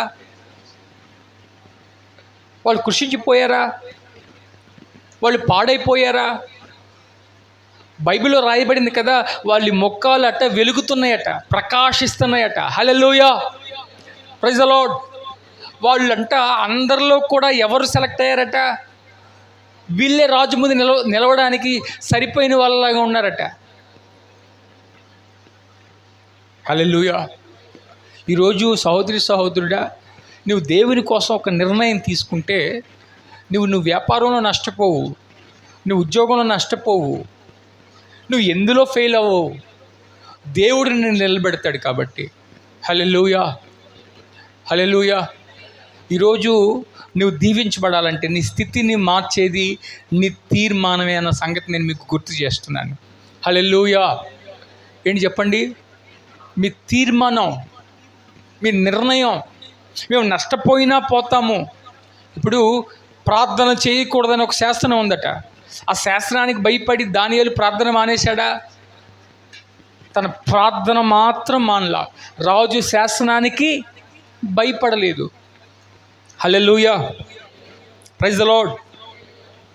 తీర్మానం తీసుకోవాలంటే చిన్న విషయం కాదు, చాలా సమర్పణ కావాలి, చాలా సాక్రిఫైస్ కావాలి. హల్లెలూయా.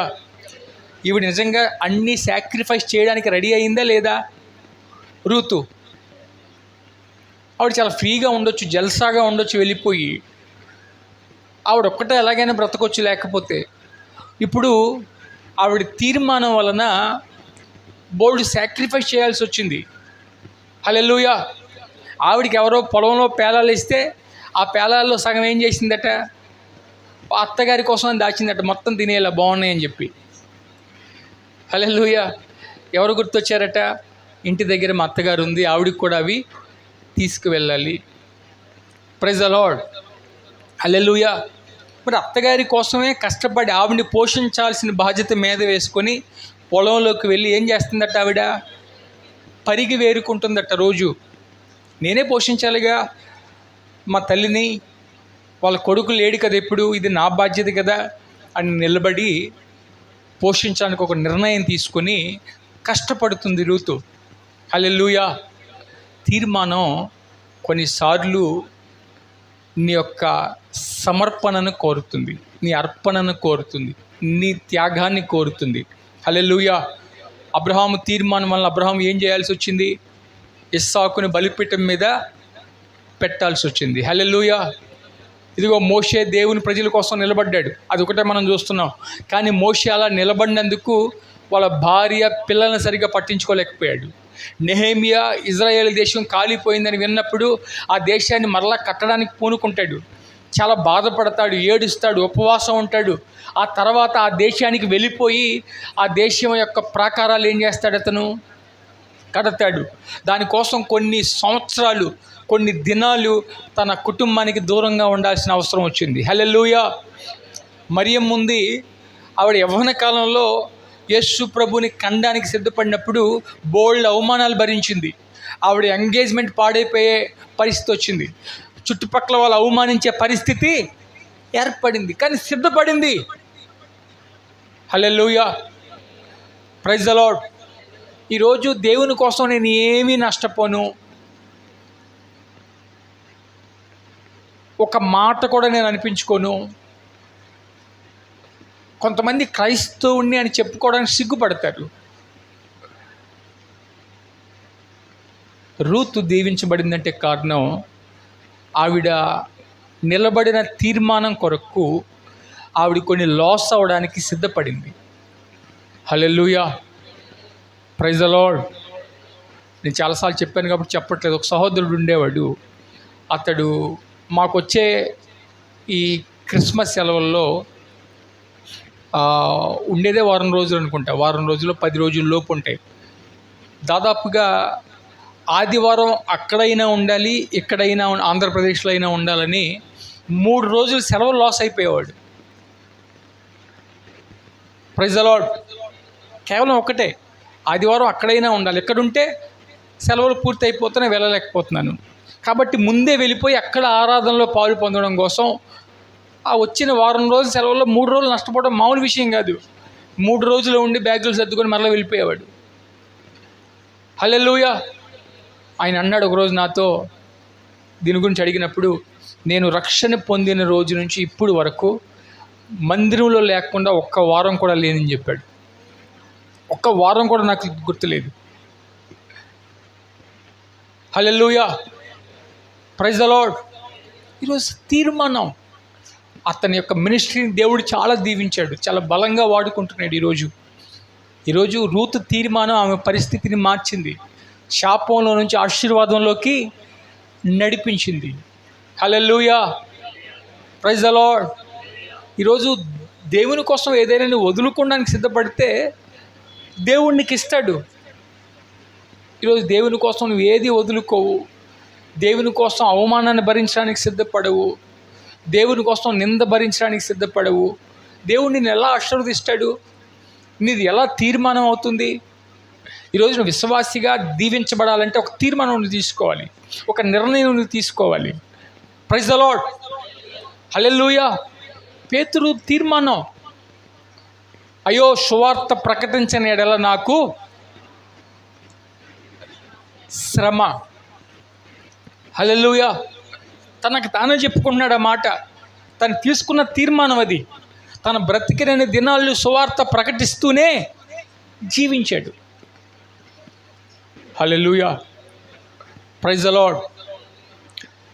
అమెరికాలో ఒక సహోదరి, ఫారినర్ ఆవిడ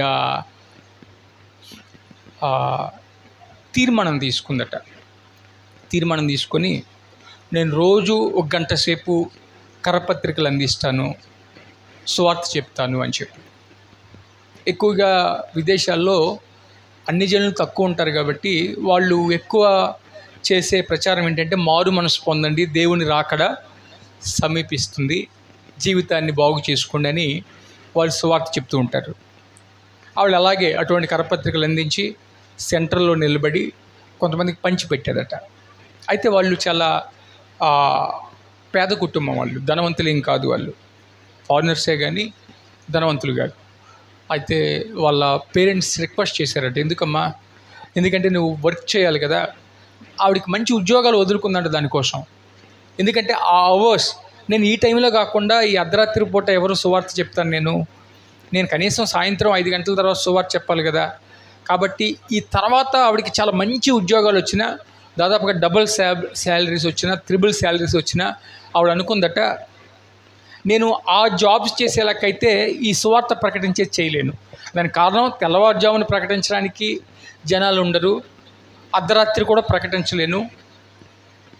ఇప్పుడున్న ఉద్యోగం అయితేనే, ఆ చిన్న ఉద్యోగం అయితేనే నేను సాయంత్రం 5 గంటలకల్లా బయటకు వచ్చి మరలా నేను ఈ పత్రికలు పంచగలుగుతున్నాను.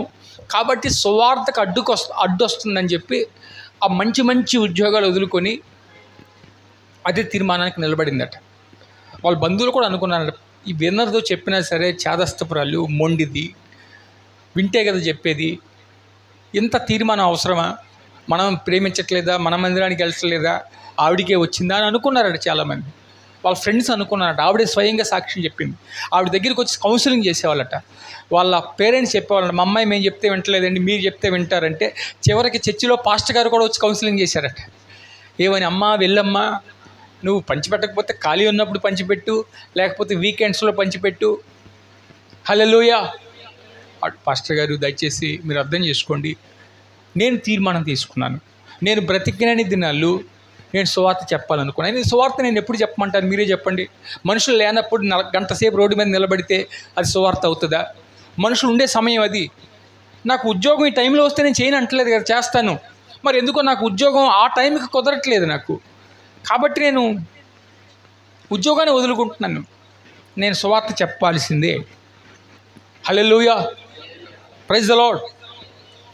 ఒకరోజు ఆయన మా కాలేజ్ డైరెక్టర్ గారి అబ్బాయి, పెద్ద అబ్బాయి, ఆయన కారులో ప్రయాణం చేస్తుందనట. ఆ కారు కరెక్ట్గా అక్కడ అయిపోయిందట. అప్పుడు ఆవిడ పత్రికలు పంచిపెడుతుందట, ఇదిగో మారు మనసు పొందండి అని. వెంటనే ఒక్క నిమిషం మీరుంటారా అని ఆ పత్రిక ఇచ్చి, యేసు ప్రభుని నమ్ముకోండి, మారు మనసు పొందండి అనే విషయం చెప్తుందట. హల్లెలూయా, ప్రైజ్ ద లార్డ్. ఈ లోపల ఆ కారు ఏదైనా ప్రాబ్లం వచ్చిందని ఆయన చూస్తున్నాడు. 2 నిమిషాలు మాట్లాడాడు. మళ్ళీ 2వ రోజు అక్కడికే వెళ్ళాడట చూడ్డానికి. విషయం ఏంటంటే ఆయన మనసులో పడిందట, ఈవిడ ఇంత సువార్త చెప్తుంది, ఈవిని నేను వివాహం చేసుకోవాలనుకున్నాడట. Praise the lord. తర్వాత వాళ్ళ నాన్నగారికి చెప్పడం, ఆవిడనే వివాహం చేసుకోవడం. వీళ్ళు చాలా ధనవంతులు.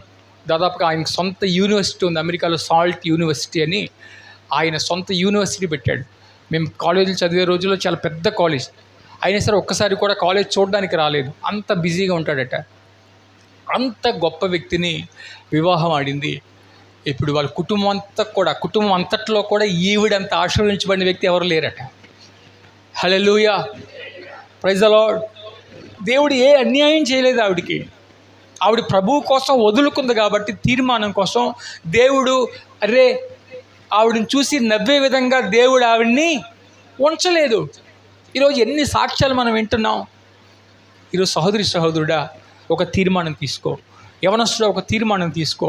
నేను దేవుని కోసం నిలబడతాను, నేను అబద్ధం ఆడను, నేను మోసం చేయను, నేను నమ్మకంగా ఉంటాను, నేను యథార్థంగా ఉంటాను, నేను యేసయ్యని ప్రేమిస్తాను, నేను దేవుని సన్నిధిలో కనబడతాను, నేను వారానికి ఒకరోజు ఉపవాసం ఉంటాను. హల్లెలూయా. నీకు ఏది కుదురుతుందో ఒక మంచి తీర్మానం దేవుని కోసం చేసుకో. రూత్ అంటుంది కదా, నీ దేవుడే నా దేవుడు, నీ జనమే నా జనం, మరణము తప్ప నన్ను వేరు చేయడానికి వీలు. దేవుని కుమారుడు ఒక మంచి తీర్మానం తీసుకో. తీర్మానంలో ఆశీర్వాదం ఉంది. హల్లెలూయా, ప్రైజ్ ద లార్డ్. ఈ తీర్మానం ఎప్పుడు బయటపడుతుంది తెలుసా? ఈవిడ వివాహం చేసుకున్న దినాల్లో భర్తతో ఇటువంటి ప్రమాణం చేసింది. అవునే కాదా? వివాహం చేసుకున్న దినాల్లో వాళ్ళ అబ్బాయిని, నయోమి వాళ్ళ అబ్బాయిని, ఆ దినాల్లో ఇటువంటి ప్రమాణం చేసింది. మంచిగా ఉన్నప్పుడు ప్రమాణం చాలా ఈజీగా ఉంటుంది. ఇప్పుడు మందిరంలో నుండి ప్రమాణం తీసుకోవచ్చు, మీరు తీర్మానం తీసుకోవచ్చు. హల్లెలూయా, ప్రైజ్ ద లార్డ్. కానీ నీ తీర్మానం ఎంత బలమైంది అన్నది పరీక్ష వచ్చినప్పుడే బయటపడుతుంది. తీర్మానం తీసుకుంటాం, కానీ పరీక్ష వచ్చినప్పుడే నిజంగా నీ తీర్మానమా కాదన్నది బయటపడుతుంది. హల్లెలూయా. ఆవిడ పెళ్లి చేసుకున్నప్పుడే ఈవిని తల్లిగా స్వీకరించింది, కానీ ఒక కష్టం వచ్చింది. ఇప్పుడు నయోమి దగ్గర ఏ ఆస్తి లేదు, నయోమి ఒంటరిగా ఉంది. ఈ సందర్భంలో ఆవిడ తీర్మానంలో నిలబడి ఆవిడ తీర్మానం సరి అయినది, నిజాయితీ కలిగిందని రుజువు చేసుకుంది. Praise the lord. అబ్రహాము దేవుని ప్రేమించేవాడే, కానీ అబ్రహాము తీర్మానంలో ఉన్న గొప్పతనం ఎప్పుడు బయటపడింది? అబ్రహాము కుమారుని బలి ఇవ్వమన్నప్పుడు అప్పుడు దేవుడు చెప్తాడు, ఇందును బట్టి నువ్వు దేవునికి భయపడువాడు అని నాకు అర్థమైంది అంటాడు. హల్లెలూయా, ప్రైజ్ ద లార్డ్. నీ ప్రేమ, నీ సమర్పణ ఎప్పుడు బయటపడతాయి? నువ్వు శోధించబడినప్పుడు బయటపడతాయి. హల్లెలూయా. ఆ అవసరం వచ్చినప్పుడు అప్పుడు నువ్వు నిలబడాలి. నీ సహోదరుడికి, నీ సహోదరికి నీ అవసరత వచ్చినప్పుడు అప్పుడు నువ్వు నిలబడాలి. అన్నీ మంచిగా ఉన్నప్పుడు తీర్మానం తీసుకుంటే అది తీర్మానమో కాదు అన్నది నీకు కూడా తెలియదు అప్పుడు. Praise the lord. అసలైన పరీక్ష మన జీవితంలో వస్తుంది. దేవుడు కూడా పరీక్షిస్తాడు. బైబిల్లో పేతురు గారు చెప్తారు కదా, దేవుడు మనల్ని పరీక్షించి కొద్ది కాలం తర్వాత ఆయనే స్థిరపరుస్తాడు అంటాడు. హల్లెలూయా. కాబట్టి శోధన కాలంలో మన తీర్మానం ఎంత స్థిరమైందో మనం రుజువు చేసుకోవాలి. హల్లెలూయా, ప్రైజ్ ద లార్డ్. ఆ కష్టం వచ్చినప్పుడే నిలబడాలి. కష్టం వచ్చినప్పుడే నీ మాట మీద నిలబడాలి, నీ తీర్మానం మీద నిలబడాలి. హల్లెలూయా. ఆ తీర్మానం రూతు జీవితాన్ని శాపంలో నుంచి ఆశీర్వాదంలోకి మార్చింది. హల్లెలూయా, ప్రైజ్ ద లార్డ్. హల్లెలూయా. ఆవిడ ఎంత నమ్మకంగా నిలబడిందంటే తీర్మానం కోసం ఎండలో కష్టపడింది, ఎక్కువ కష్టపడింది, తగ్గించుకొని పరిగి ఏరుకుంది. హల్లెలూయా. యవనస్తుల్ని వెంబడించలేదట, పెద్దవారిని చిన్నవారిని వెంబడించలేదట, యథార్థంగా బ్రతికింది.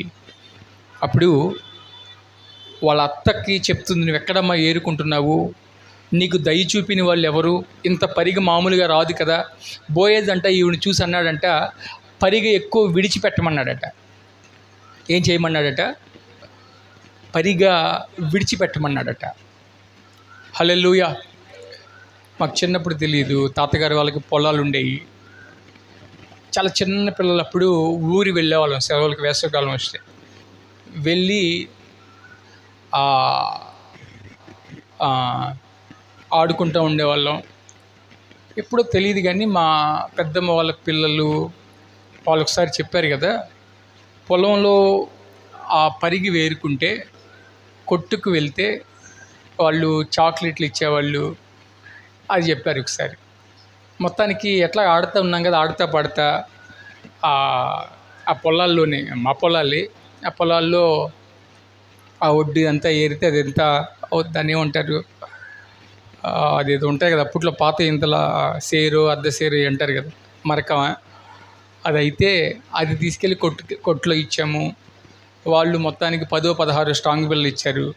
ఆ స్ట్రాంగ్ బిల్లని అమ్మేవాళ్ళు, ఇది తెలిసే ఉంటుంది. చాలా ఆనందం అయిపోయింది, వచ్చేసి స్ట్రాంగ్ బిల్ అని చెప్పి ఇంటికి వచ్చి చూపిస్తున్నాం స్ట్రాంగ్ బిల్. ఆ రోజు ఎప్పుడు మా తాతయ్య నన్ను తిట్టలేదు, కానీ మా నాయనమ్మ ఆ ఫస్ట్ రోజు బాగా తిట్టారనమాట. ఎందుకు చేసేట్లాగు, అలా చేయకూడదు అని చెప్పారు. అప్పుడు నాకు తెలియలేదు. Praise the lord. హల్లెలూయా. ఈ ఇజ్రాయేల్ దేశంలో అంటాడు కదా, పరిగా మీరు ఏరుకోకూడదని చెప్తాడు. ఎందుకంటే అది ఎవరికి కావాలి? ఇబ్బందుల్లో ఉన్న వాళ్ళకి, పరదేశులకి అది ఉపయోగపడాలంటే పరిగిని వదిలిపెట్టేయమంటాడు. హల్లెలూయా, ప్రైజ్ ద లార్డ్. ఇక్కడ కూడా బోయజు చాలా పెద్ద మనసుతో ఏం చేశాడంటే, ఈవిని చూసినప్పుడు ఇంకా ఎక్కువ గుప్పిలు వదిలేయండి చేతులతో అని చెప్పాడు. అంత మాత్రాన బోయజు ఏమన్నా నష్టపోయాడా? నష్టపోల. బోయజు ఎప్పుడు ధనవంతుడే, అప్పుడు ధనవంతుడే, ఆ తర్వాత కూడా ధనవంతుడే. ధనవంతులు ఏం చేస్తారంటే ఇతరులకు ఎప్పుడు ఇచ్చే విధంగా ఉంటారు. హల్లెలూయా, ప్రైజ్ ద లార్డ్. ఇక్కడ మనం చూసినప్పుడు ఈ బోయజు ఈవిని చూశాడు. దాంతో ఈవిడ ఈ పరిగె ఎక్కువ విడిచిపెట్టమన్నాడు, ఎక్కువ తీసుకెళ్ళింది. మామూలుగా అయితే సాధారణంగా ఒకరోజు పరిగెరుకుంటే అంత ఒడ్లు రావు. అది చూసేసరికి అత్తమ్మకి డౌట్ వచ్చింది. ఏంటమ్మా ఇంత పరిగి తీసుకొచ్చావు, నువ్వు ఏ పొలంలో పరిగి వేరుకున్నావు, ఆ గొప్ప మనసున్న వ్యక్తి ఎవరంటే పలానా వ్యక్తి పొలం అట్ట అత్తమ్మ, చాలా మంచిగా చూశారు, మంచినీళ్ళు ఇచ్చారు, ఇగో పేలాలు కూడా ఇచ్చారు, నీకు తీసుకొచ్చాను అని చెప్పినప్పుడు పని వాళ్ళకు కూడా ఆజ్ఞాపించాడు, నా జోలికి ఎవరన్నా రావద్దని చెప్పి. అక్కడ చాలా సెక్యూరిటీగా ఉన్నానంటే మంచి పని చెయ్యి, ఆ పొలం తప్పితే వేరే పొలంలోకి వెళ్ళి నువ్వు పరిగా వేరుకోవద్దు, అక్కడే నీకు సెక్యూరిటీగా ఉంటుంది.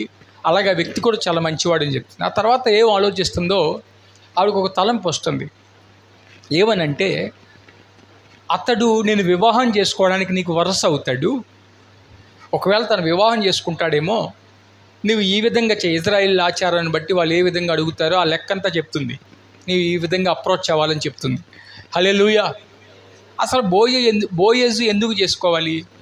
బోయజు ఎంత గొప్పవాడు, ఎంత ధనవంతుడు, ఎంత మంచి మనసు ఉన్నవాడు. Praise the lord. ఈవిడ ఆల్రెడీ 2వ వివాహం కదా అప్పటికి. పైగా వీళ్ళు ఎవరు ఉన్నారు చెప్పుకున్నా మనం, చెప్పండి. మోయాబీలు ఇజ్రాయిల్ అస్సలు చేసుకోరు, అసలు ఏమాత్రం చేసుకోకూడదు. కానీ ఎందుకు వచ్చింది ఆలోచన? ఆవిడ చెప్పినప్పుడు ఈ రూతు వెళ్ళి అత్తగారు చెప్పినట్లుగానే అన్నీ చేస్తుంది. అప్పుడు బోయజ్ అంటాడు కదా, అమ్మా నీ ప్రవర్తన మునుపట్టి సత్ప్రవర్తన కంటే నీ తర్వాత సత్ప్రవర్తన మరీ ఎక్కువగా, నీవు పెద్దవారిని కానీ చిన్నవారిని కానీ యవనస్తుల్ని కానీ ఎవరిని కూడా నువ్వు వెంబడించలేదు, కాబట్టి నువ్వంటే నాకు మంచి మనస్సు ఉంది. హల్లెలూయా. కానీ లెక్క ప్రకారం నిన్ను చేసుకోవలసిన వాడు నాకంటే కూడా అర్హుడు ఇంకొకతను ఉన్నాడు, అతను కాదంటే నేను చేసుకోవాలి, కాబట్టి అతను అడుగుతాను, అతను కాదంటే నేను ఖచ్చితంగా నేను వివాహం చేసుకుంటానని చెప్తాడు. హల్లెలూయా. ఈవిడ ఆ తీర్మానాన్ని నిలబెట్టుకోవడానికంట తగ్గించుకొని జీవించిందట. Praise the lord. ఇప్పుడు బోయజు దృష్టిలో పడాలంటే ఏం చేయాలి? మామూలుగా చెప్పండి, హుందాగా ఉండాలి, అవునా కదా? ఇప్పుడు ధనవంతుడి కంట్లో పడాలంటే ఎలా ప్రవర్తించాలి? Praise the lord.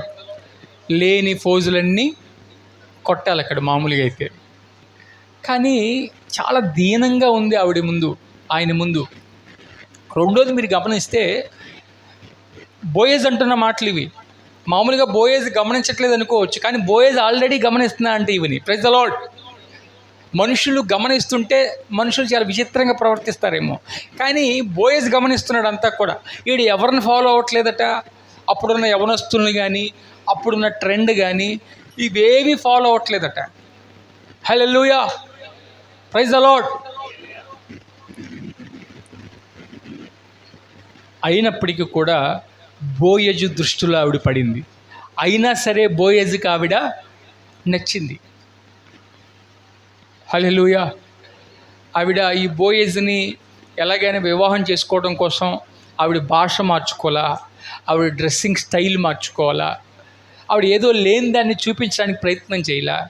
కానీ దేవుడు బోయజు మనస్సు ఆమె ఎడల అనుకూలంగా మార్చాడు. హల్లెలూయా. ఈరోజు దేవుడిని నమ్ముకున్న యవనస్తులు, మీకు మంచి భవిష్యత్తు కలగాలంటే నేను అంటాను కదా, మీరు ఫాలో అవ్వాల్సింది లోకపు ట్రెండ్ కాదు, సినిమా హీరోల్ని కాదు. మనం ఏదో లేనిపోని ఫోజులు కొడితే మనం గొప్పవాళ్ళం కావు, లేని దాన్ని నటిస్తే మనం గొప్పవాళ్ళం కాదు. Praise the lord. హల్లెలూయా. మీరు నమ్మకంగా ఉండండి, మీ బాధ్యత మీరు చక్కగా నిర్వర్తించండి. Hallelujah, praise the lord. దేవుణ్ణి ప్రేమించండి, మనుషుల్ని ప్రేమించండి. దేవుణ్ణి ప్రేమించండి, తల్లిదండ్రుల ఎడల మీ బాధ్యతలు నెరవేర్చండి. మీ జీవితంలో మేలైన వాటిని దేవుడే మీ దగ్గరికి తీసుకొస్తాడు. హల్లెలూయా. ఈవిడ బోయజు దృష్టిలో పడడానికి ఏమీ చేయలే. ఈవిడ తీర్మానం ఒకటే, ఆ తీర్మానం నిలబడింది. మా అత్తని పోషించాలి, మా అత్తని బాగా నేను చూసుకోవాలి. ఆ పని చేస్తూ ముందుకు వెళ్ళింది. దేవుడు ఈవిడి జీవితంలో ఏం చేశాడు? మేలు చేస్తూ వచ్చాడు. హల్లెలూయా, ప్రైజ్ ద లార్డ్. నీవు ఉద్యోగం పొందాలంటే అబద్ధాలు ఆడవసరలా. నువ్వు ఏదైనా పై స్థాయికి వెళ్ళాలంటే మనుషుల్ని తట్టు తిప్పుకోవడానికి నువ్వు ఏ ప్రయత్నం చేయకు. ఎవరిని వెంబడించే అవసరం. అందరూ ఎలా చేస్తే ఉద్యోగాలు వస్తున్నాయండి, ఎలా చేస్తే మనల్ని పాస్ చేస్తారండి, ఇంటర్వ్యూలు ఎలా ఉండాలంటే అండి, పొగడాలంటే అండి, అన్నీ మీకు అనవసరంలా. మీరు దీవించబడాలంటే మీరు ఒకటే, మీ తీర్మానానికి మీరు కట్టుబడి ఉండండి. మీ బాధ్యతలు మీరు చక్కగా నిర్వర్తించండి. Hallelujah, praise the lord. దేవుడు ఆటోమేటిక్గా మీ జీవితంలోకి ఎవరిని తీసుకురావాలి, ఏ ఉద్యోగం తీసుకురావాలి, ఏ నిధులు తీసుకురావాలి, ఏ ఆఫీసర్లు మీ పట్ల దయగా ప్రవర్తించాలి, అవన్నీ కూడా దేవుడు చూసుకుంటాడు. హల్లెలూయా, హల్లెలూయా. మన మనుషులు మనకి అనుకూలంగా మారడానికి ఏ ప్రయత్నాలు చేయవసరంలా. మనం చేయాల్సిన ప్రయత్నం వల్ల ఒకటే, దేవుడి సన్నిధిలో నమ్మకంగా ఉండాలి. మన యొక్క మనుషులకి, కుటుంబాలకి నమ్మకంగా మనం జీవించాలి. హల్లెలూయా. ఈ రూతు దీవించబడిందంటే కారణం ఏంటి చెప్పండి? ఆవిడ యొక్క తీర్మానం, సమర్పణ. హల్లెలూయా. తీర్మానం కోసం కొన్ని మనం వదులుకోవాల్సి వస్తుంది. తీర్మానం కోసం మనం కష్టమైన సందర్భంలో ఈ తీర్మానం ఎంత స్థిరమైందన్నది నెరవేరుతుంది, అర్థమవుతుంది. హల్లెలూయా, ప్రైజ్ ద లార్డ్. ఈ రూతు శాపంలో నుంచి ఆశీర్వాదంలోకి వెళ్ళిపోయిందంటే ఒకే ఒక కారణం, తీర్మానం మాత్రమే. ఆవిడ తీసుకున్న స్థిరమైన ఆ తీర్మానం ఆవిడ జీవితాన్ని కంప్లీట్గా మార్చివేసింది. ఆ శాపాన్ని కొట్టివేయించింది. హల్లెలూయా, ప్రైజ్ ద లార్డ్. ఆ తర్వాత బోయేజుని వివాహం చేసుకుంది, పిల్లల్ని కంది.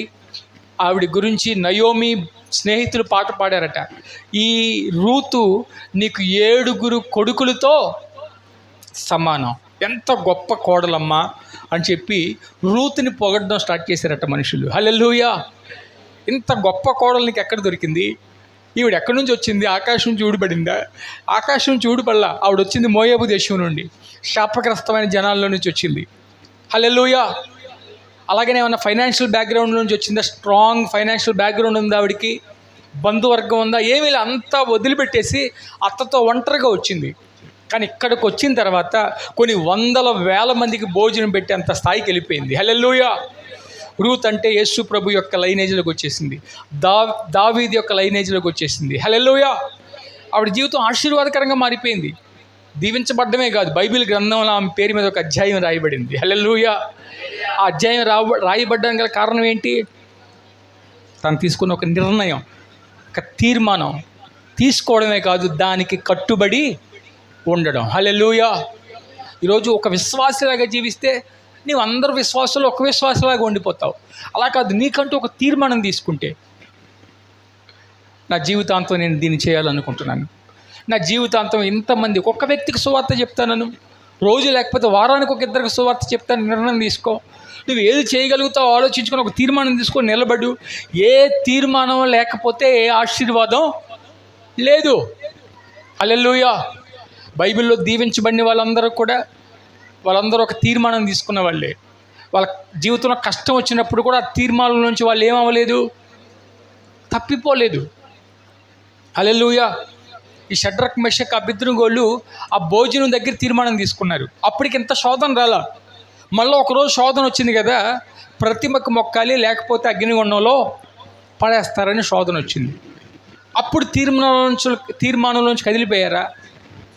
మళ్ళీ అదే తీర్మానం, మా దేవునికి తప్పితే మేము ఏ ప్రతిమకు కూడా మేము మొక్కం అంటే మొక్కం. అవసరం చచ్చిపోతాము. మా దేవుడు రక్షించగలిగిన సమర్థుడు, రక్షించకపోయినా పర్లేదు. హల్లెలూయా. సహోదరి సహోదరులారా, ఒక తీర్మానం తీసుకునే విశ్వాసులుగా ఉందాం. దేవుని కోసం నమ్మకంగా జీవిద్దాం. మన కుటుంబాల్లో మన బాధ్యతలు నమ్మకంగా, ఎందుకంటే ఇవన్నీ కూడా తీర్మానాలే, మనం తీసుకునే నిర్ణయాలే. నువ్వు ఎవరవో, నువ్వు అల్లుడువో, కోడలువో, కూతురువో, కొడుకువో, అక్కవో, అన్నవో, చెల్లివో, నేనంటే నీ బాధ్యతలు నమ్మకంగా నిర్వర్తించు. అన్ని జనుల్లాగా చేయకు. దేవుడి విషయంలో నీ బాధ్యత నమ్మకంగా నిర్వర్తించు. దేవుడు నిన్ను, నీ కుటుంబాన్ని బహుగా ఆశీర్వదించునుగాక. తలొంచుకొని ప్రార్థన చేసుకుందామా? ప్రార్థన చేసుకుందాం. ప్రతి ఒక్కరూ కూడా దానియేలు తీర్మానం